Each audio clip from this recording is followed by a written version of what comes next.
Nashville's Morning News on Super Talk 99.7 WTN. Thank you for joining us. It is the Friday after debate night. The headlines are just brutal on Joe Biden. And so in his debate performance, I want to welcome on into the program Jonthan Fahey. He does legal and political analysis for us here on Nashville's Morning News. Jonthan, great to have you on. And Jonthan, real quick, I want to get your response.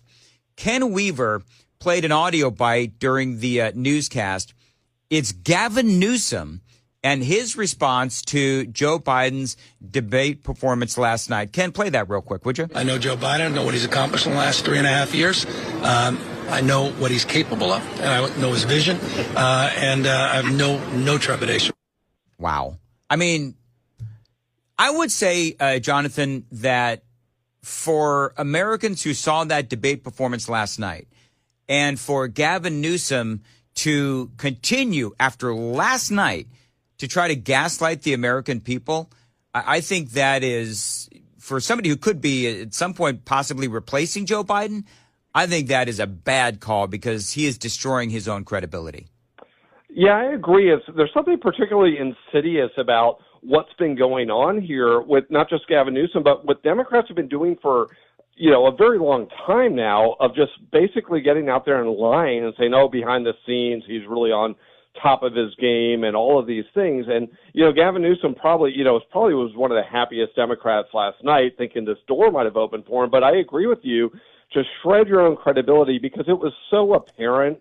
Like, this is one of these things, like, usually after the debate, you have this a little back and forth, and they'll be like, well, Biden was good on this and Trump was good on that.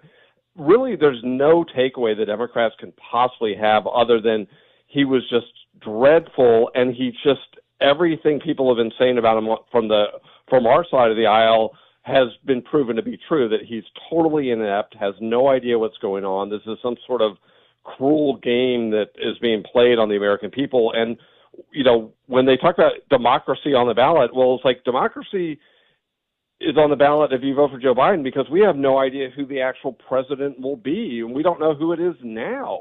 So It's like whoever's running the country wasn't voted for. No one voted for Jill Biden. No one voted for some staffer. But clearly Joe Biden isn't capable of doing much of anything anymore. That was just so dreadful. But I totally agree with you.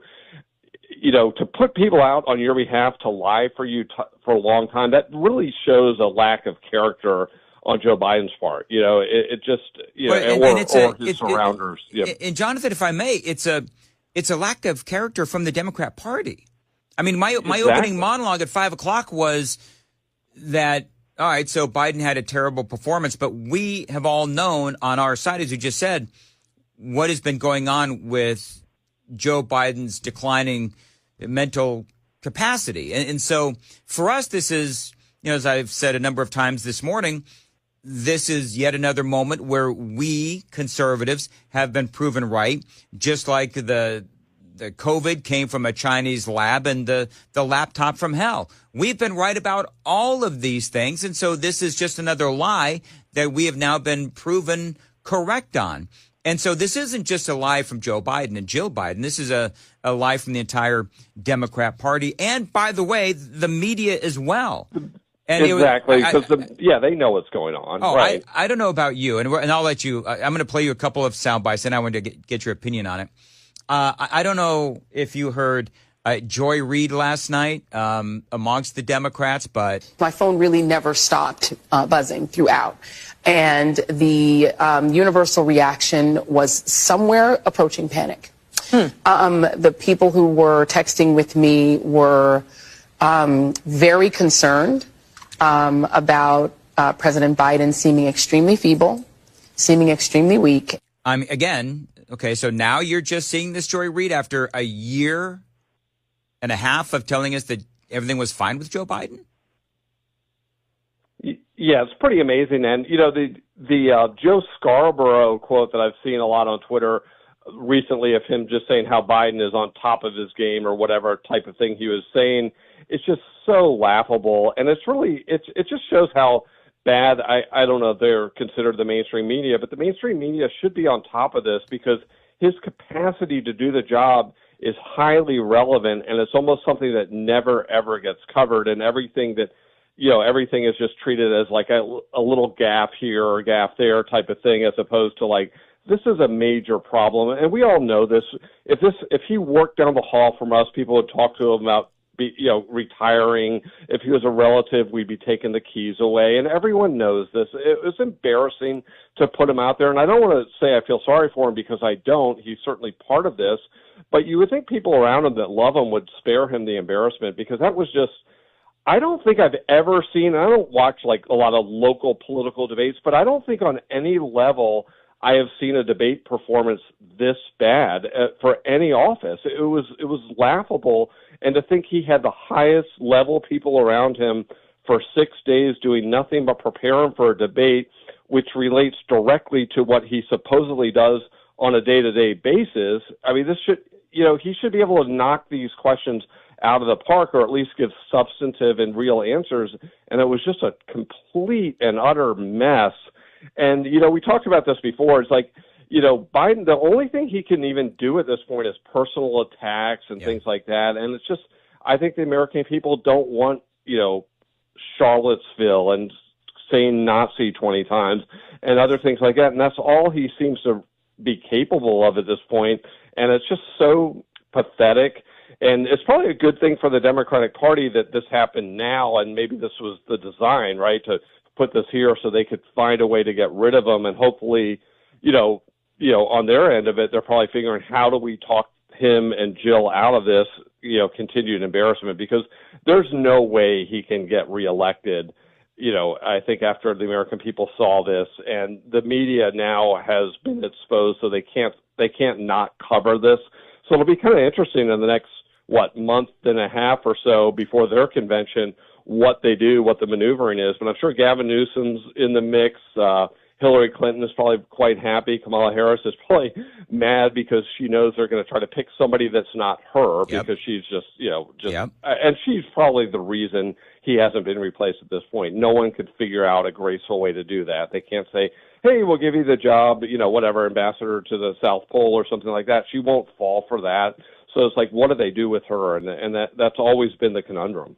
Jonthan, you mentioned how people don't want to hear about, Charlottesville and all of these things that Joe Biden has been talking about for so long, which, as you know, was debunked last week via Snopes. And again, this is something Republicans and conservatives have been talking about for a long time, where that is another example of another big lie that the Democrats have been saying, and Joe Biden saying that, Charlottesville was why he decided to run for the presidency. And the whole thing was nothing but a lie. That was brought up last night. I'll play that audio coming up in the 7 o'clock hour. Is it possible that because Biden is so old and people who start to show cognitive decline, they know certain things that they can say repetitively, and it's all that they can remember saying. And so that's why he goes back to the same talking points over and over again, because when it comes to his actual policy, even CNN fact-checked the heck out of him after the debate. Yeah, he can't really, he goes back to that. And, that's one of the other things we talked about. All they have are these a couple issues that are maybe arguably favorable to them, and then he's got to hit this racial division and that type of stuff. But the Charlottesville thing has been, everyone that's ever listened to the clip has known it's not been true, and the media's let him get away with it. But I'm glad Trump called him out, not just on the factual, whether or not showing that the actual narrative was false, but Biden didn't run because of that. He always wanted to run for president, but he used this as a fake reason to give himself some sort of moral authority tack, like he's running to save the country from these awful people, when we know he wanted to run anyway. So it's all just total and utter nonsense. But that's all he has. And he's talking about the veins popping out of the neck, and when he always does that shtick. And it's just so tiresome. And it's like people that are paying, can barely afford groceries don't want to hear that anymore. I really think they're sick of it. It's like, talk about the American people, talk about their issues.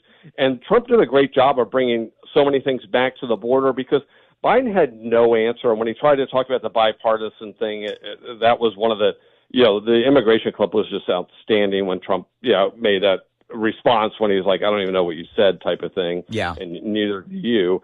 But it's like they have nothing. It's really sad. And the abortion issue, that should have been the Dems. That's probably their best issue as far as, not that they're not on the righteous side of it, but certainly on the side of, they think that's a winning issue from them, and he flubbed that issue.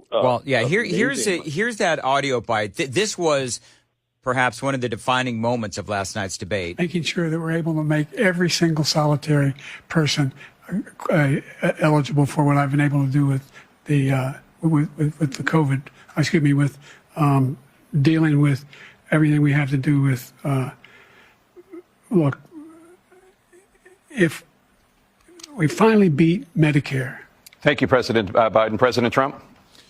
Well, he's right. He did beat Medicare. He beat it to death, and he's destroying Medicare. That was one of those moments where Biden just clearly, obviously, forgot where he was and what he was going to say. Let me, in our closing moments, Jonthan Fahey, where do the Democrats go now? You've got some debate over whether or not they could or should or will be able to legally, morally, politically replace Joe Biden. Should Joe Biden step down?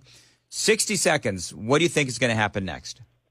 I think they will be working on a way to replace him before the convention. I think a lot of these delegates, they have these pledged delegates, but I don't think, they're pledged delegates, but my understanding is they don't necessarily have to vote for Biden. So if Biden releases the delegates to vote for somebody else, they could have like an open convention. At least that's my best understanding. I think they have to do it soon because, as this gets farther and farther along, I think it looks worse and worse for them. And I think they're now going to be worried about down ballot races, House and Senate races. And so that's my guess. And they're hoping Joe Biden will gracefully just step away. But he hasn't seen that. And that family has nothing that indicates gracefulness in any respect, so it's just clinging to power at all costs. But I'm sure people are trying to figure out the best way to do it. And I'm sure Hillary Clinton, Gavin Newsom are salivating. Kamala Harris is probably, somehow thinking she might be able to weasel her way in there, but I think the Democrat establishment can't let that happen because I think she's an equivalent or bigger train wreck than Biden if she were to be on the ballot, or at top of the ticket. So it'll be interesting, but I think they're going to move probably pretty quickly on this. All right, Jonthan Fahey, always great analysis. Thank you for joining us here on Super Talk 99.7 WTN.